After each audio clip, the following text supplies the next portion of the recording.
Hey everyone, so we got another update here on, another storm system that's probably going to impact the northern plains, including Manitoba, Saskatchewan, and western North Dakota, which has been dealing with a lot of snow and rain and even thunderstorms over the last several weeks. And now we're dealing with overland flooding.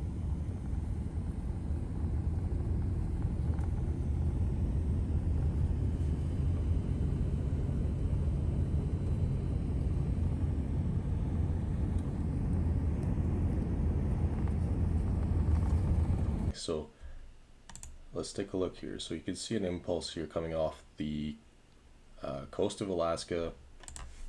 It's going to move over the continent throughout the week. It's not going to be a strong system, but you can see it comes onshore here, around Friday morning. So if we take a look at the ensemble models here for the low positioning, we can see a Colorado low forming off the Colorado Rockies on Friday morning. And all these L's represent a possible low location. So this is the American ensemble. If we look at the European ensemble, again, they're in agreement here. A low forming on Friday. And then on Saturday, it moves a bit more uncertainty where it moves yet, because we're still pretty far out, but it should move a traditional Minnesota way. And compared to the last several low pressures that we had over the last 2 weeks, this one should not strengthen, it should weaken somewhat. And the good news about this one here is that the precipitation type should be rain, not a lot of snow. The temperatures should be high enough that we should see mainly rain for this event. But however, this is going to be combined with pretty high temperatures. It's going to melt the snow, and it's probably not going to help with the flooding on the Red River and the Assiniboine in Manitoba. So this is going to be combined with essentially the spring thaw here of all the snow we've seen in the last several weeks are going to go into watersheds, and this rain event is just going to make things a lot worse before it gets better. And the timing of this is just, again, not very good.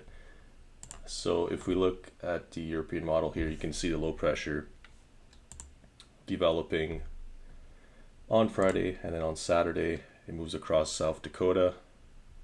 So the classic northwest quadrant of this low, which is basically the Manitoba Saskatchewan border, we're going to see a bunch of precipitation. And snow is not out of the question for this system. I'm going to show you. So you can see here in blue, there is a band of snow possible here. So it'll just come down to temperatures. So let's look at that. The national blended model goes all the way out to that. So we can see on Saturday we have temperatures well above the 0 degree mark, even over the lakes. And then into Sunday, we see some temperatures hovering around 0. So that's when your changeover might happen. Again, it's going to be western North Dakota into higher elevations of Manitoba, like Turtle Mountain, Riding Mountain, which already has a lot of snow. So the main issue with this system is going to be just the flooding risk. It's going to cause a lot more overland flooding. So we're going to try and keep you updated on this throughout the week, but it does seem like another storm system is heading for North Dakota, Manitoba, Saskatchewan. So if you have any preparations you need to make for the overland flooding threat from this system and the spring thaw, you should start making it this week, because it might get a lot worse in terms of flooding in the Red River Valley.